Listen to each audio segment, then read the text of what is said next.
This is dHunter and my lovely wife Patricia. We're bringing you another movie review today. This is going to be the 6th installment of the Star Trek franchise, and we're bringing you a movie review, recap, and rant. This is going to be on Star Trek VI, The Undiscovered Country. This is going to be the final voyage of the original cast and crew. This is one of the even Star Trek films, and there is this sort of unspoken rule that the even films are good and the odd films are bad, and this one actually follows that pattern. This is one of the better original Star Trek films. I'd say it's my second favorite of the original cast, and probably my third favorite, at least of the original 10 films. In The Next Generation, they've established a peaceful alliance with the Klingon Empire, and while this film was shot at the same time they're making Next Generation, they went back and sort of explained how that all started. It's a pretty well done film. It's made by Nicholas Meyer, who I believe made Star Trek II, The Wrath of Khan, which is a fantastic film. And after they kind of went downhill from there, they decided to course correct and bring him back. And it worked out pretty well. There's a lot of stuff in this. Klingons, Shakespeare, racism, all kind of stuff like that. A lot of underlying themes. And it's not exactly shoved in your face, but it's done pretty well and subtle. So Star Trek VI, The Undiscovered Country, was made in 1991. In real time, that was 2 years after Star Trek V, 1989. And in universe, it takes place in 2293, which is 6 years after The Final Frontier in universe, and about 70 years before The Next Generation. So the film starts off on the USS Excelsior, which I thought was a cool change of pace. We see Captain Sulu. Bear in mind, 6 years later, so he's moved on, gotten promoted. He's now the captain of the USS Excelsior, which is a pretty cool ship that we've seen in a couple of the other films. And he looks so arrogant. No, he definitely looks like he thinks he's the stuff. He's the captain, you know, Mr. Tough Guy. Yep.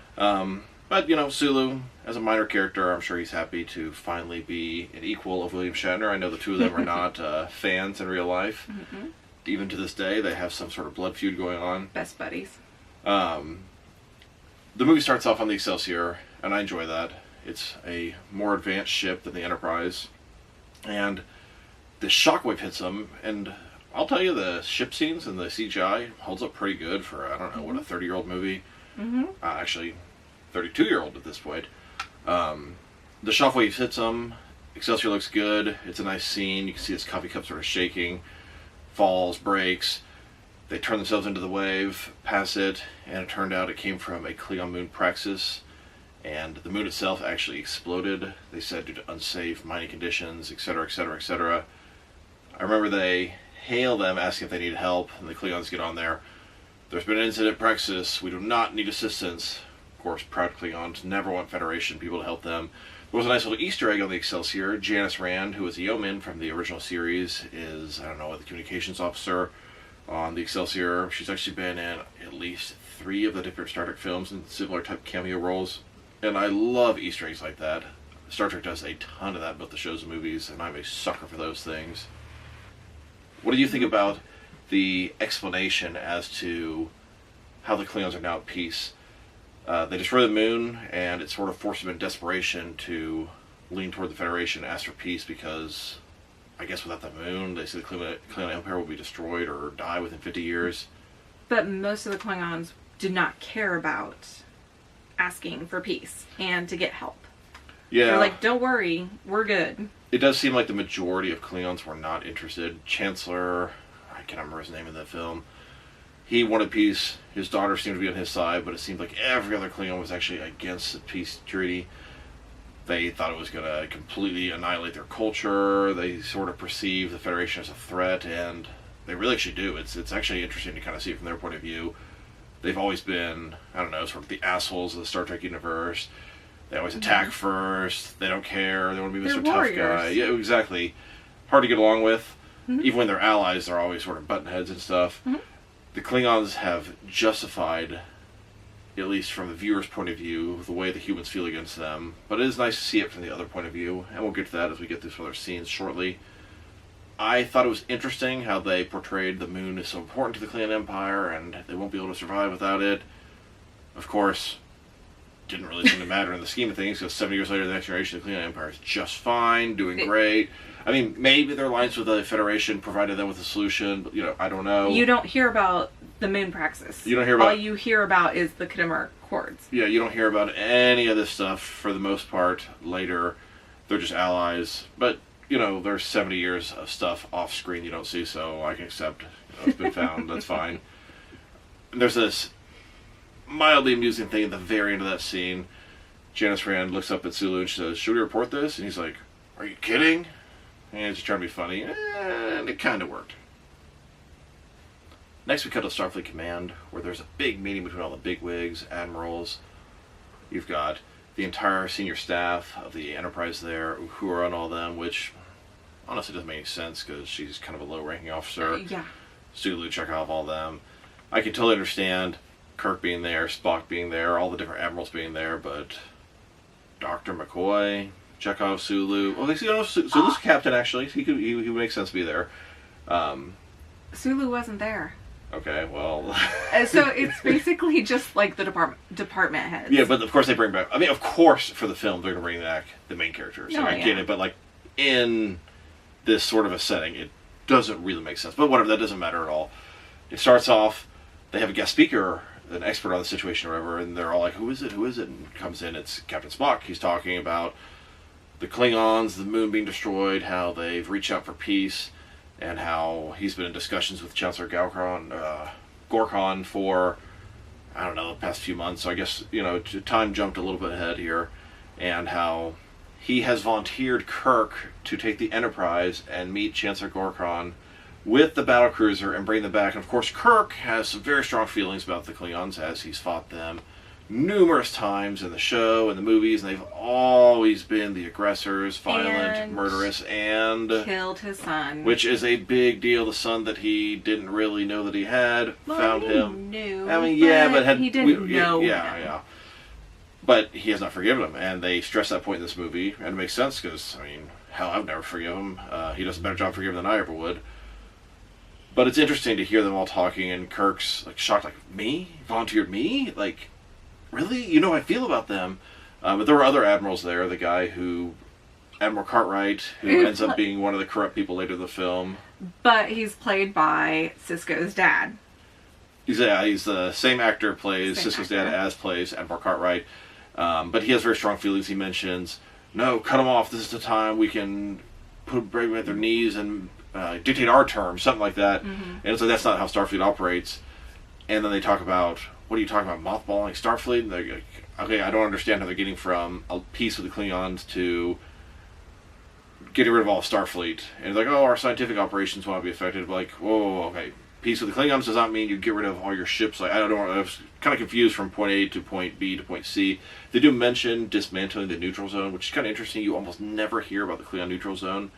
In Next Generation Deep Space Voyager, they're allies, so that doesn't exist anymore. Mm-hmm. But I guess the original series, not only is there the neutral zone with the Romulans, but there's a neutral zone with the Klingons because they're in war, but you really never hear it discussed. They mention dismantling the neutral zone, which I guess does happen sometime in the 70 years between this movie and The Next Generation.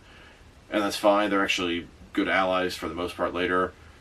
But I was kind of confused how they all seem to be talking about getting rid of Starfleet and getting rid of the military and that sort of stuff. It just seems like peace with Klingons doesn't automatically lead to this. So I don't know, just a little not understanding how they were going.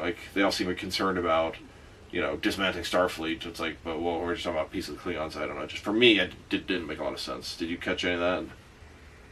Not really. Okay. So then Kirk confronts Spock afterwards. He's like, you know how I feel about them. They're animals. We can't trust them. Why would you volunteer me for this? And Spock's just kind of in shock. Really? Why would you not want to do this? It's a rare opportunity. Long story short, of course, Kirk has really no choice but to do this. It is the best chance for peace they could ever imagine, but a lot of them don't really want peace. And that goes for both sides, the Federation and the Klingons. I don't feel like it's that they don't want peace, it's that they don't trust them.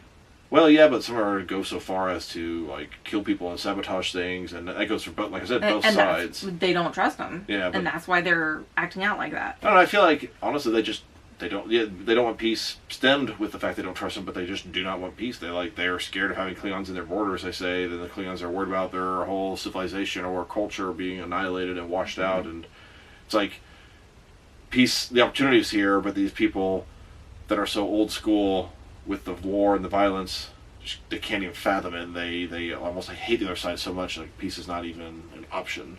They mentioned that throughout the thing, that this first generation people will be the hardest one with peace. And as for the generations are there that, are used to the peace, won't be as hard, but these guys here are used to really an active war, Cold War with the Klingons for the last, 20, 30 plus years. Or more, yeah. So then we head to the Enterprise, where Kirk's taking command.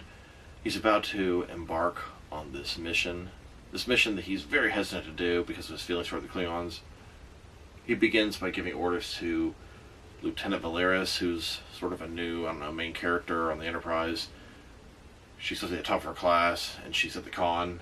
He tells her something like, ahead, 1/4 impulse, takes out space dock, and she looks at him. Captain, it is against regulations to go impulse speed inside a space dock, and then all the crew's like, oh my god, I can't believe she would challenge him like that. It's that they're like, oh, here we go again. It's like just deja vu. They're old. They're getting ready to go to the last mission. They sort of shove it down your throat that they're a little older this time, and it's near the end.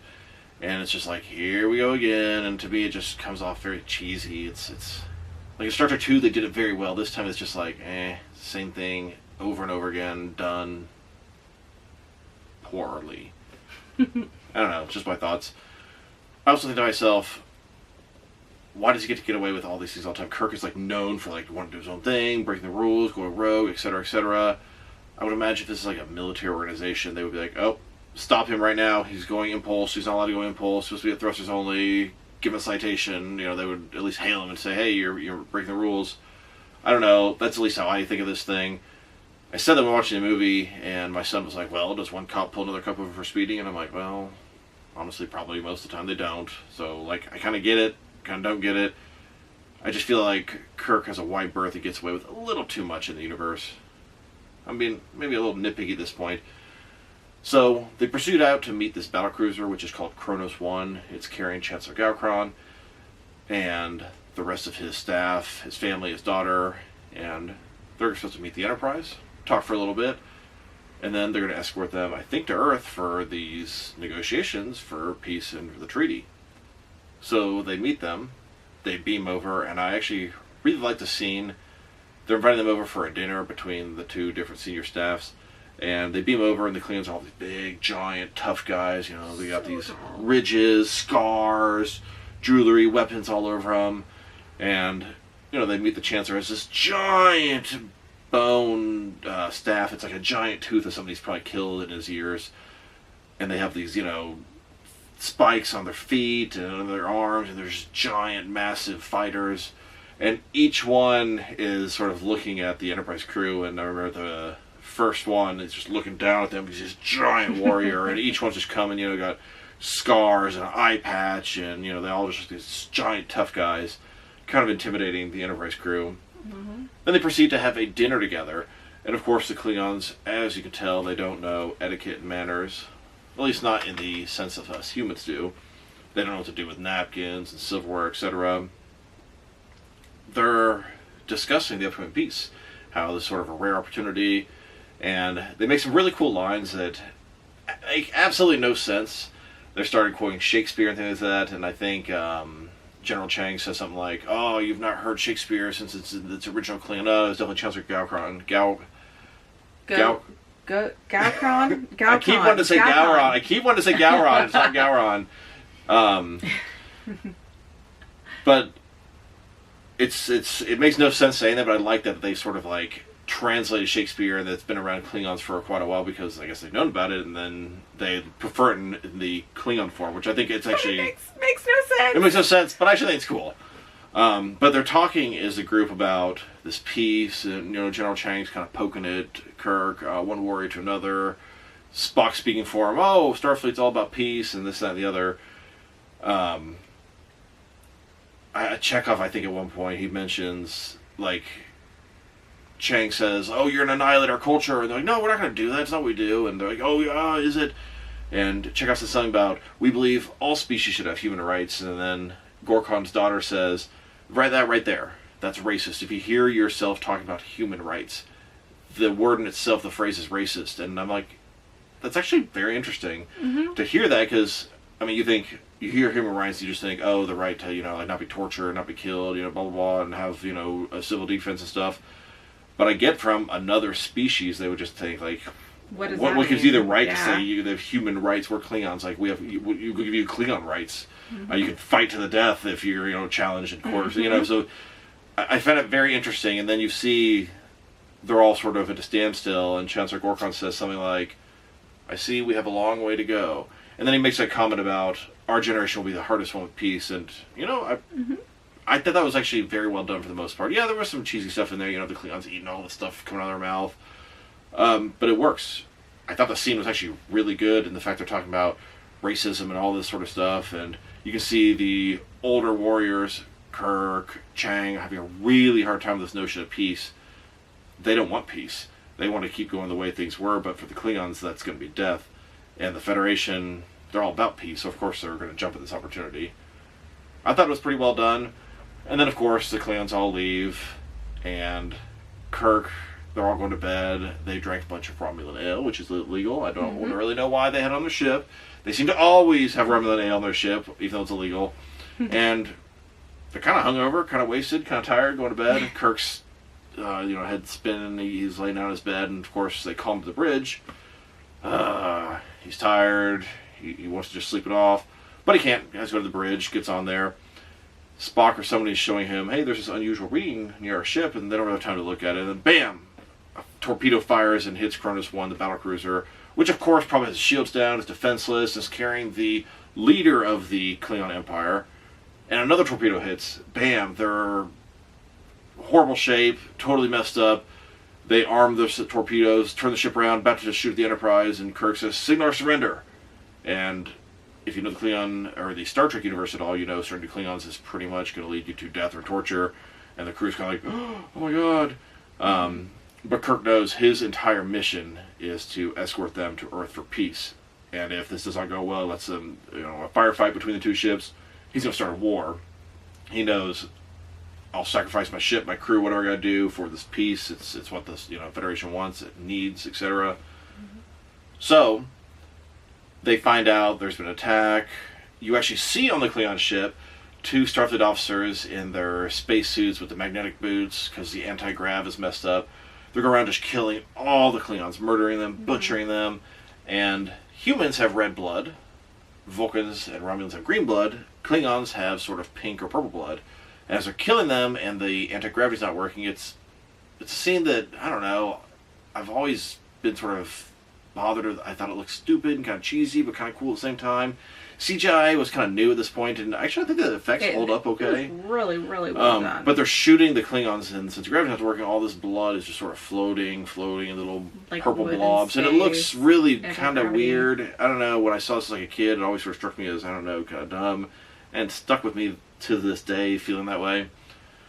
But they're killing, like slicing the Klingon's arm off, and blood's going everywhere. Of course, they kill the Chancellor.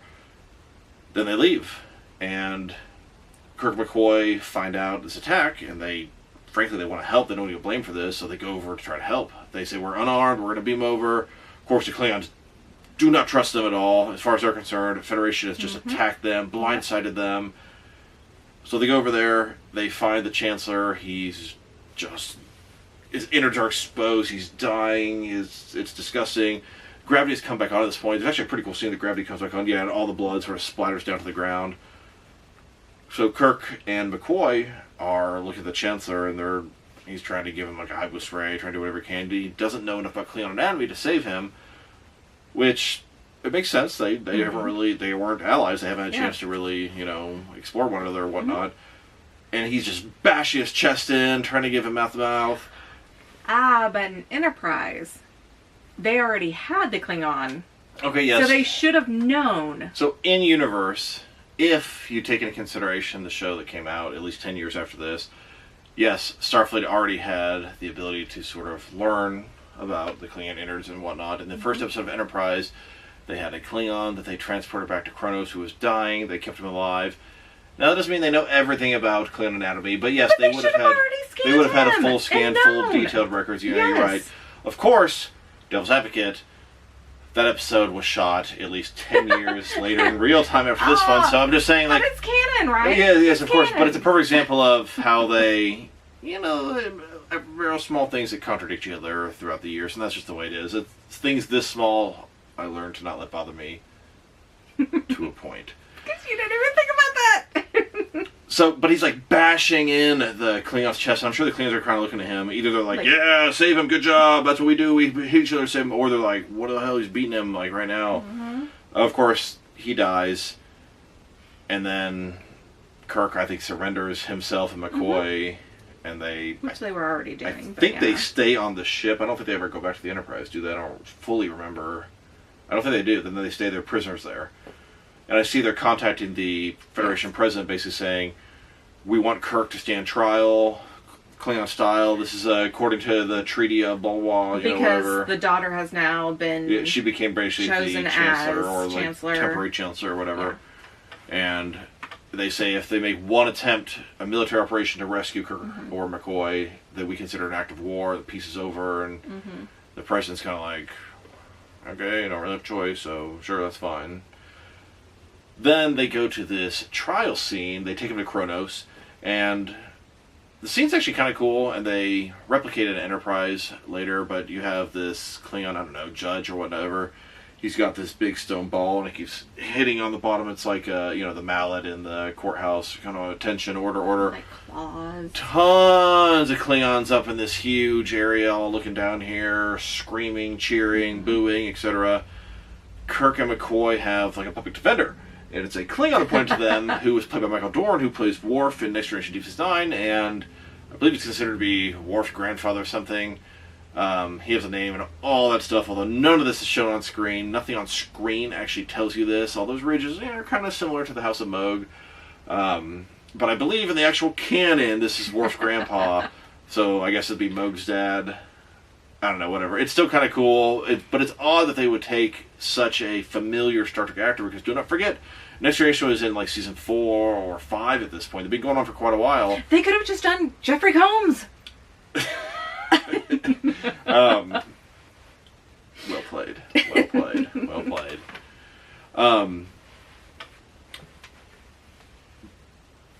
But to take an actor like Michael Dorn, who's so like familiar in Star Trek, and put him in this is kind of odd. Just like at the beginning of Generations, they take Tuvok and put him as like a random person on the Enterprise B. It just seems like an odd casting choice to do something like that. But that's neither here nor there. It's actually still a cool thing, and it's kind of cool to be like, oh, we got Worf's grandpa, blah, blah, blah, blah. Of course, the trial does not go in Kirk and McCoy's favor, but because, I don't know, the Federation and Klingon, peace or whatever, they decide not to sentence them to death, but they sentence them to a life in prison, which upsets all the Klingons there, and they send them to Aurora Penthe, which is... what do they call it? It's an ice planet. But they had a nickname for it. Death, Yeah, like something death or something. Death or something. Something like that. Basically, anyone who goes there is going to be worked to death and die and live a very short life. And they're like, well, I could see Scotty or whoever was like, they should have just given the death sentence, got it over with. So they get sent to Aurora Penthe, which is referenced later in the Star Trek universe. There's an episode of Enterprise that I was mentioning where they have a very similar court trial, and they send Archer to Aurora Penthe. So they go there, and you can see even one of the prisoners falls in the ice, and he dies within like 30 seconds. It's so cold out there. And it's a planet, pure slave labor. Klingon guards in there, all kind of different species in there, and they're mining. Of course, as soon as they get in there, we find out there's a bounty for Kirk and McCoy to get killed. And aliens are all trying to pick on them. They want to take their coats. They just want to establish dominance. Prison. Yeah, but they want to kill them because there's a bunch of money out for them. Probably, if somebody kills them, they can get out of there pretty easily. They're finding this giant alien monstrosity thing, and he's just beating the hell out of Kirk. And of course, Kirk, he's known for fighting. He's always been like a really good fighter, even though he's not good at acting the fight scenes. But that's nothing over there. He's just getting beat to bloody pulp. He's got blood in his face, and he kicks the alien in his knees. And he's like, oh, good thing that thing had knees. And this woman that's next to him is like, those weren't his knees. Not all species keeps genitalia in the same place. And it's just kind of like, I made a really weird mental image here, but never mind. Meanwhile, on board the Enterprise, they're doing their own investigation, trying to figure out who the assassins were that beamed over to Kronos 1 and killed Chancellor Gorkon. So they're looking for these magnetic boots because they know that they use them. And some of the Enterprise crew is like, well, why wouldn't they just vaporize the boots? It makes perfect sense and nobody would find them. And in a scene that I thought was kind of stupid, Lieutenant Volaris pulls a phaser off the wall and vaporizes a pot, and the food that was in the pot just sort of sitting there, which... It's potatoes. It's just like, I don't understand why it wouldn't vaporize all of it, because like a human, it vaporizes the inside, not just the outside layers. Exactly. Like, if they shoot me, it's not like my skin just dissolves and then my blood's like onto the ground. No, my entire body will be gone. It's called vaporized for a reason. She uses this pot, and like the food that's inside the pot is just sort of sitting there. And I get they did that to sort of make like sort of a cool little scene. And the alarm goes off. But it was done, yes. The fact that she pulls a phaser out and like would, instead of just saying, oh, if they shoot a phaser in here, it'll hit the alarm, which is what a Vulcan would do. A logical Vulcan would not sit there and be super over dramatic and pull a phaser out of the wall. And instead of simply answering the question, shoot and vaporize something, causing alarm to go off, causing guards to come in, blah, blah, blah. I get it. They're trying to make like a cool scene, but if you like analyze it, it's really stupid. So humans need the stupidity part of it. Yeah, and just before this, Sulu had the Excelsior send a message to the Enterprise saying, "Hey, whenever you guys are ready, we got your back. I'm here, to help you rescue Kirk." I mean, he doesn't say it in those words, but he's like, "Just let us know as soon as you're ready."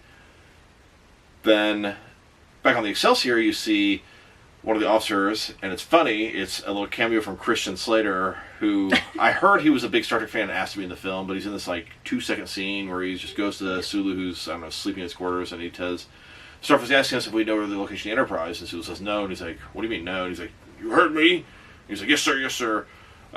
Just showing his loyalty to them. He's willing to disobey rules and break regulations to help his fellow comrades, Kirk, McCoy, etc. So back on the prison planet, we have this kind of sexy-looking woman, and she's a shapeshifter. Which is just like Mystique. She has the yellow eyes like Mystique. Yes, she's the Star Trek Universe's version of Mystique. Yes. She reminds me of Mystique from Fox's X-Men franchise for sure. And of course, when I think of a shapeshifter in Star Trek, I think of a changeling. She is not a changeling, so it's a different kind of shapeshifter. Whatever, that's fine. She ends up telling them, hey, I got a way out, I can save you guys. So Kirk and McCoy, of course, they go with her, because really what choice do they have? So this is that part is after he has made out with her. Yes, Kirk has made out with her. Because, he's a ladies' man. Yeah, of course. Even though Kirk doesn't look like he did in the 60s show at this point, because this is pretty much 30 years later. The toupee, kind of fat. Still, much love for William Shatner and Kirk. But of course, they always have him get the woman. Now, Star Trek 1, Star Trek 2, I mean, he established he was Carol Marcus, Star Trek 3, not so much. Whatever, that's his thing. So, of course, he kisses the woman. Then she turns into this little girl, takes them with them to go mining, and then turns into this giant, tough thing. It was a giant thing, and then it was the little girl, So, constantly changing, and I was like, whatever. He's like, you made out with? He's like, don't remind me. So she takes them to these mines, and of course she has extra winter clothes for them. They sneak outside somehow.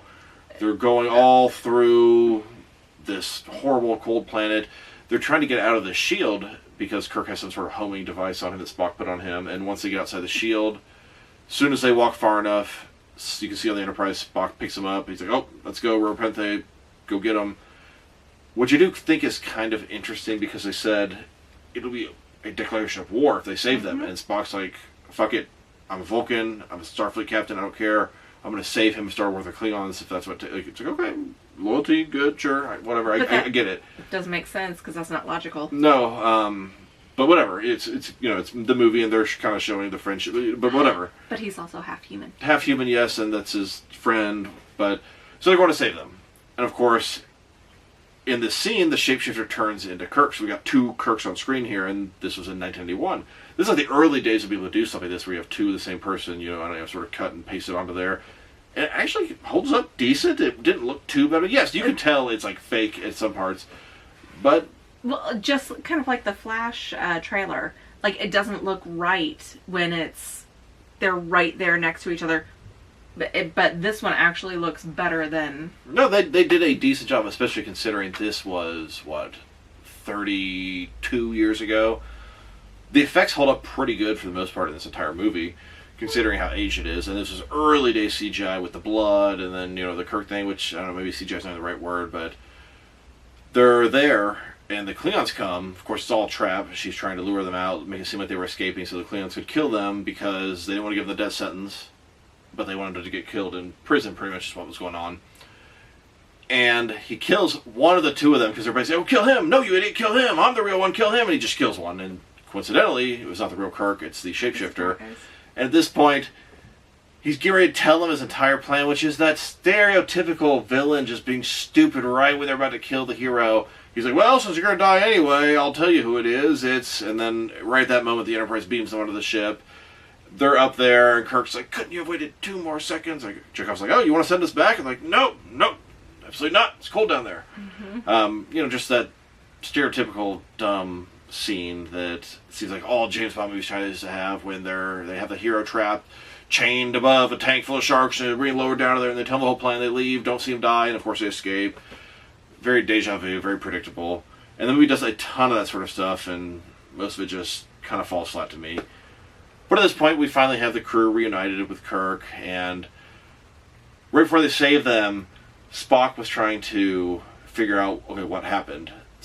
The ship fired, hit the Klingons, but our record shows we fired, but we have every single torpedo accounted for, so how could we have fired?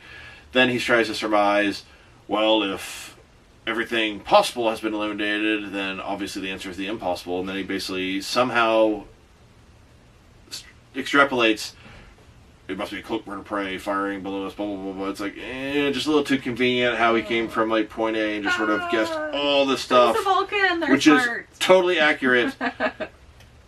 But no actual evidence. It's all just his sort of theory, and they go with it, and that's actually what's going on, too. But, whatever. It's a plot convenience for the film. I totally get that. At this point, he kind of explains to Kirk what's going on. There's this cloak bird of prey that can firewall cloak. It's a prototype. They're trying to stop the peace. The whole point, the Klingons fired on their own people to prevent peace. That's just how strongly the majority of Klingons and Federation feel about this. They're willing to sabotage their own people to prevent this from happening because they're that uncomfortable with peace. It's kind of interesting. They're willing to kill their own chancellor just to prevent peace from happening because people like General Chang think this is going to be the end of Klingons as we know it. We'll have peace with these people. Mm-hmm. Like, that's not what we do. We're not peaceful with these, the warrior, the honor, tree hugger type people that go around making peace with everybody. That's not what we do. This is going to really ruin us. We're going to be, culture is going to be exactly. So gone. I get it. I get the friction, the resistance, and it's handled pretty well in this movie for the most part. So Spock tells Kirk about this bird of prey that can firewall cloaks, and I don't really like how easy that's sort of figured out, but whatever.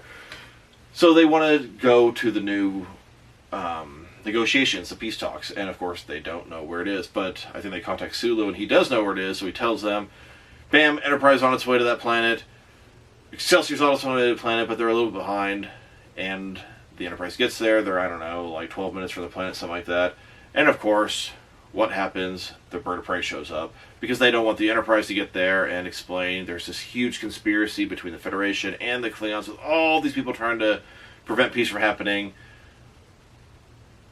The Excelsior is also on the way at the same time. You see on the planet, we have the Federation president talking, we have the Chancellor's daughter talking, they're talking about peace, trying to fulfill his dream of peace, all this stuff. And of course, you can see all these different humans, Romulans, Klingons, sort of looking at each other. They know something's about to go down. Obviously going to be an assassination attempt. They're trying to show that the Klingons are trying to kill the Federation president, etc., etc. Enterprise gets there. Klingons firing while cloaked. Enterprise can't see them. They're just getting hit. They're getting pummeled. The ship's just getting beat up. And it's weird. The way they establish shields in Star Trek, it's like a bubble around the ship, and the Enterprise keeps getting hit, and it's like damaging the hull. And it's, to me, I always thought you wouldn't damage the hull until you pass the shields. But whatever. It's going. I don't really get it. Yeah, because every single shot seems to physically damage and burn the Enterprise. And just from what I know of starships and shields, and believe me, I know a lot about starships and shields.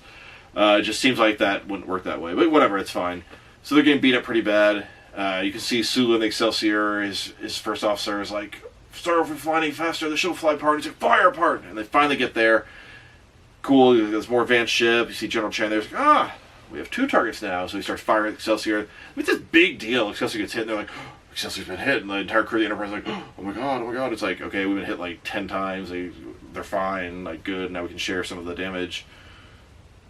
They theorized that this cloaked Klingon bird of prey would use fuel or gas or whatever combustion, so they make a torpedo that can home toward this fuel, and it just seems like if it's that easy, they would have just done this sort of stuff movies ago and shows ago, but whatever. No, because they just came out with the cloaked bird of prey. Yeah, which I don't even want to. Okay, so in the future shows, they make a really big deal how ships cannot fire while cloaked, they cannot use shields while cloaked. Cool, no, I get it. Oh. But the Klingon Empire developed this prototype, and you're telling me that there's not. So this prototype is destroyed, and that's the end of it. 7 years later, they still don't have this technology, even though it's not like Chang made this himself. The Klingon Empire developed this prototype, so what about all the people that made this prototype? The prototype worked. I just don't get they had no plans for this thing. It just got destroyed, and that's the end of it. In universe, it doesn't make sense. They should still really have that technology, but whatever, that's fine. You know what I mean? Some scientists made this that are still alive and have this in some computer somewhere, but ship gets destroyed and they just sort of abandoned it.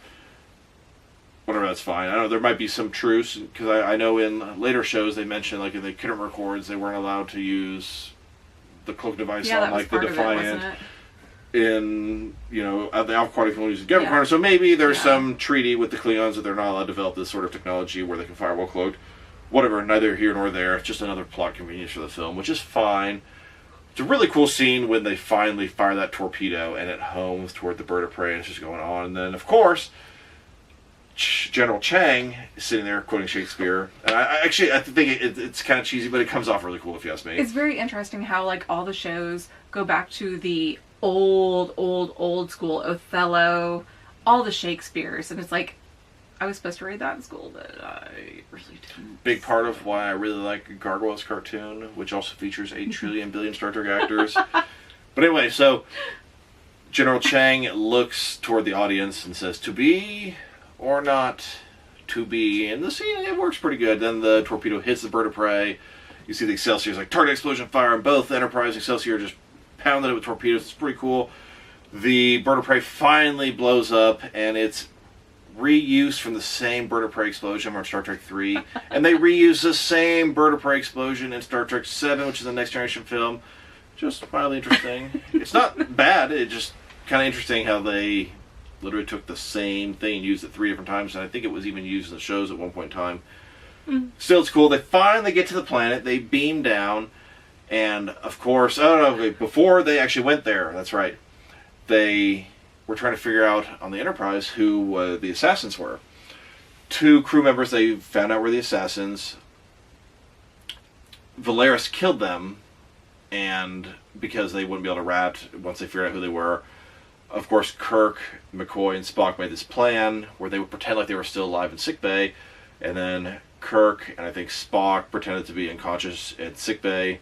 When Volaris came to finish the deal, she didn't realize, she thought she killed them. Apparently they weren't dead, but they were really dead. She went there, and that's how they found out she was involved with this big conspiracy. Considering that she also tried to frame Lieutenant or Ensign Dax. Yes. She saw the name tag on the locker when she put the gravity shoes in some random person's locker trying to frame them. She said, "Oh, the name of theirs Dax." I'm like, "Yeah, Dax. Yes, it would be cool if it was referenced to Dax, but it's not." It's not. Because there's some. Yeah, no, it's so cool. And there's some freakish dude with giant webbed feet, and he didn't wear his own shoes, which I thought was kind of odd. He's just barefoot around the Enterprise. But yes, but webbed feet. So they bring him in here to question him and check. I was like, "Aha! If the shoe fits like Cinderella," and he's like, "I'm being clever," and they're like, "No, you're an idiot. Look down." And his giant, weird-looking feet. He obviously could not wear the boots, and so Volaris framed the wrong person, which is kind of interesting. Then I don't really know why she knows they're going to find out who the real people are. Honestly, I don't remember. But she kills them, and she makes it a point to hit them at stun at point-blank range, which apparently kills them, and doesn't set off the phaser sensor, which makes no sense. You have a phaser sensor that is going to go off. You fire a phaser at vaporized mode, but if you fire at stun mode, it's okay in the middle of the ship. I'm pretty sure the alarm would go off no matter what, but whatever. Anytime a phaser is Yes, you used. would sure think so. Yes. But then they trick her and make her think that the two people she killed to prevent them from ratting were Still actually alive, but they really and- weren't. Then they found out that she is the one the whole time. They ask her, hey, who else involved? And she refuses to answer. Of course, totally understandable. And then Spock sort of forces a mind meld on her. And I call this sort of like a violent mind meld, which I think is very interesting because he's a half Vulcan. He should not be as good at these things as a full Vulcan, which she is supposed to be a full Vulcan.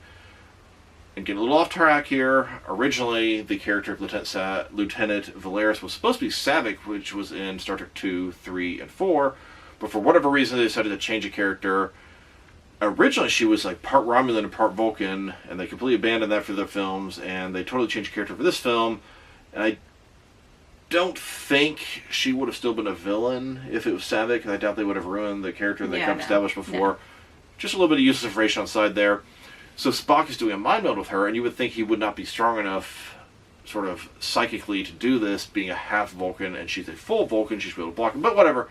I guess he has enough willpower to get through, and he sort of forces her to share all the different names. Admiral Cartwright, the Romulan ambassador, General Chang, which, I mean, that's pretty obvious. So at this point, they've killed General Chang, they've gotten to the planet, they beam down, and they know who they're looking for. So as soon as they beam down, they all go their separate ways. One person gets Cartwright, one person gets... But the Romulan, which is interesting, because it was a Romulan... Ambassador. The Romulans are not friendly at this point, still. So that makes no sense. So the Romulans were working with the Klingons to prevent the Alliance. It is not in the Romulans' best interest for the alliance between the Federation and the humans, so they're helping General Chang. Now keep in mind, the Romulans, it's not on screen, have helped the Klingons tons off screen between the original series and now. For example, just FYI, in canon, the Romulans gave Klingons cloaking technology. The Klingons did not have it in the original series, but they got it now from the Romulans. The D7 battlecruiser Klingons had, they shared with the Romulans, and the Romulans were using that design, which I don't know if you actually ever saw that on screen or not, but off screen, the Romulans and Klingons actually worked together quite a bit. But it would not be in the Romulans. Yeah, why would the Romulans be at the Khmer Accords? Like, I don't know why they're there, honestly. That particular thing doesn't make a lot of sense. But they do have, like, negotiations with the Federation. There is a neutral zone established, so they do have, like... Do you know what I mean? But they wouldn't just randomly be there obviously they were... to help, or whatever it is they're trying to do, peace with the Klingons. I will agree. Them being there doesn't make a lot of sense in the universe, but them being opposed to the alliance between the Federation and Klingons, it makes perfect sense in the universe because it's not in their best interest for them to cease fighting. They want them to be as not buddy as they can, because then they have this 70-year alliance, or 80-year alliance almost at this point. Before they go to war again, it's been like at least 75 years later. It still makes no sense to me. I don't know why they're there, but I do understand why they're working with General Chang to stop the alliance. So they get there. There's a Klingon up in like the watchtower, and he's getting ready to assassinate the president. They basically want the Klingons to kill the president, so Starfleet can see, the Klingons are bad. This will never work, and they don't have peace. They really don't want peace, yeah. Of course, Kirk jumps, saves the president. He lands on him. The shot misses the president by just a hair. Scotty goes up, pushes the guy out of the tower, hits him on the ground. It turns out, it's a human in disguise as a Klingon. Am I wrong? No, it was a Klingon. Was it? Yes. I could have sworn it was it. Didn't they pull the mask off? No, there was no mask. Did I make this up in my head? Are you sure? You made that up in your head. We literally just watched this last night. Yes. Okay. It was definitely a Klingon. Interesting. Well, he got cut, so he didn't have red blood. I remember talking about this. No? He had his head was like bleeding, and then he had a shard of glass. For some reason, I thought it was like red blood, and then they took a mask off, and it was like a human fake. Are you there was sure? no mask. I swear there was no mask. And yes, I did just pause this to double check on that. The Klingon did get pushed out, and he had glass sticking out of his neck, and to me, it did look like red blood for some reason in my head. And it wasn't even just now. Like I've always sort of remembered they pushed him out there and they pulled like a mask off and it was like a human impersonated Klingon to like show the Klingons. But I guess I made all that up in my head. I don't know. I mean, Sibling was not there. I just checked. So they stopped the assassination. The Chancellor's daughter comes out. What is the meaning of all this? Of course, I can only imagine her feeling seeing Kirk and McCoy back in uniform off of Ropenthe with just no idea this has happened at the peace talks that they shouldn't be privy to. Mm-hmm. She's probably pissed because it's kind of dishonoring her father's memory and stuff. Like, but then what is the meaning of he this? immediately explains, you know, this is for the future, for peace, for the Undiscovered Country, which is the title of the film, which is what her father called the future. The Undiscovered Country is stuff we don't know yet. It still has to be formed and shaped, and we don't know what's going to come.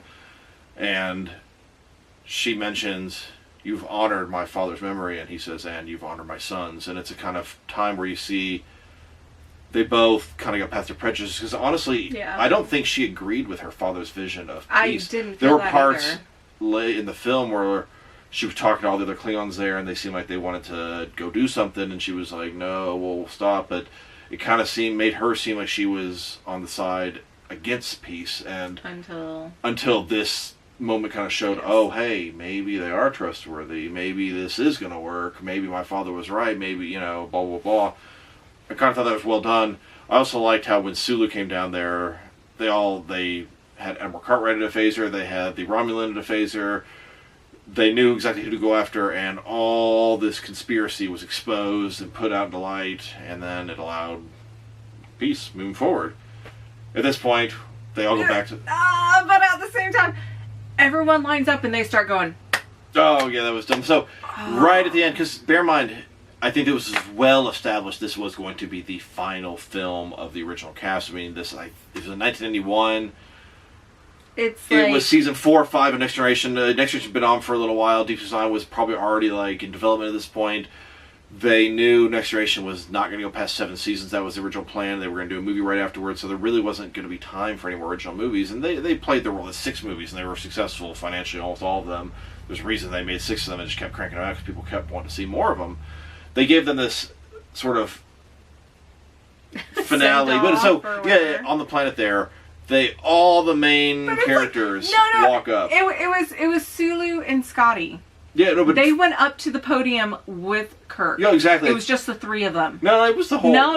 All that. They all walk up there together. Because because they were also holding the Romulan and the whoever else. Yeah, the entire main cast went up there. Look at it again. You will see Sulu and Scotty, and it was the 3 of them up there, and Sulu's like, yeah, and so.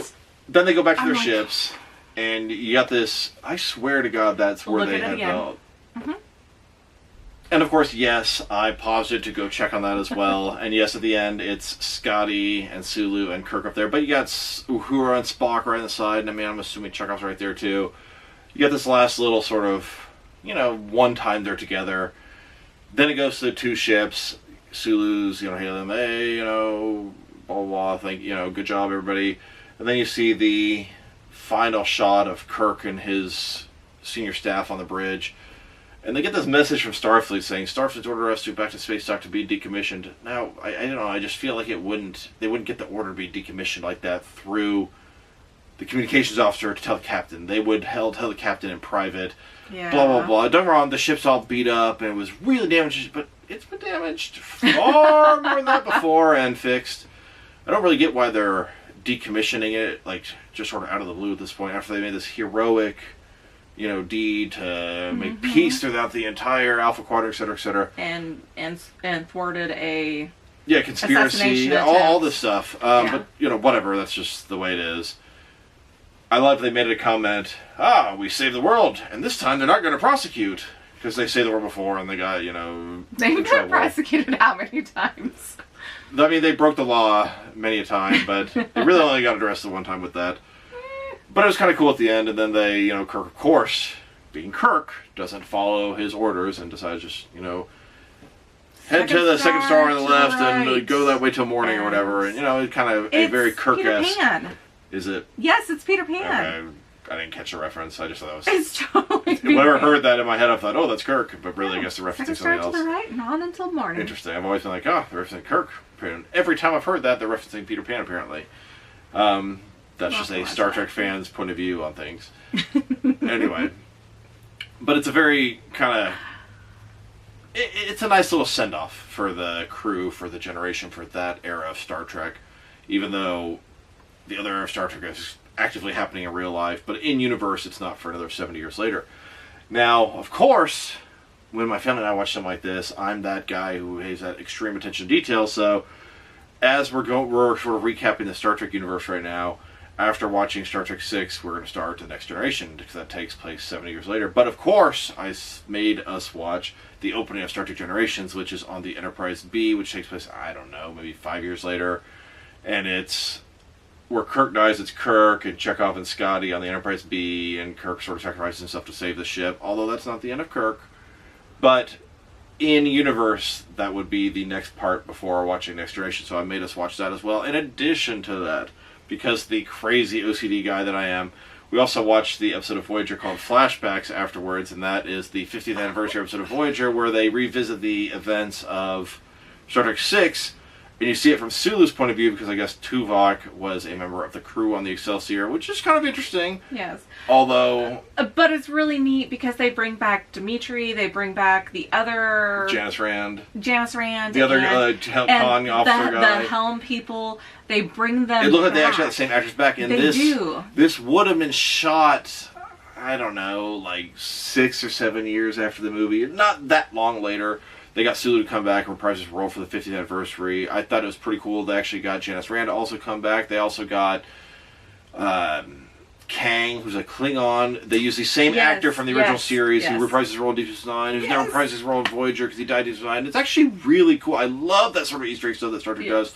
Star Trek does that really well sometimes, and they do it really shitty other times too. But I like when it works out like this. Very nicely done. Deep Space Nine had a better 50th anniversary episode, The Trials and Tribulations, but Voyager had a decent one. I like the Star Trek System references. I like being able to see what the Excelsior was doing at the same time during this. Like, they were trying to get to Kronos and save Kirk from the trial, and they fought Kang on the way. Then 3 other battlecruisers attacked them, and they fought till they could not fight anymore and backed off. Just thought it was kind of cool. I enjoy that too. But I really enjoy just... That's what appeals about Star Trek is just the universe and how most of it does not contradict itself. It builds upon established events, because you have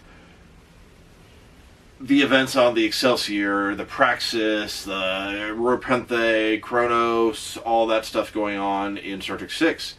Then you also have it referenced in Voyager, but they're also taking Kang, who was in an original episode of original series. Then he reprises his role in a Deep Space Nine episode called Blood Oath. Then he also reprises an episode. I love that sort of stuff. That's what I like about Star Trek, and they do a decent job between the different shows. Maybe not so much nowadays, because they seem to be doing a lot of recasting of some of the newer shows, but they're also reprising. So I mean, you know, I love it.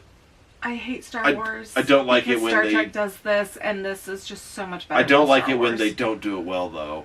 But anyway, we watch those things in addition to there, because it just seemed like the perfect time to watch those episodes with Star Trek 6. And of course, I think, oh, it's Tuvok.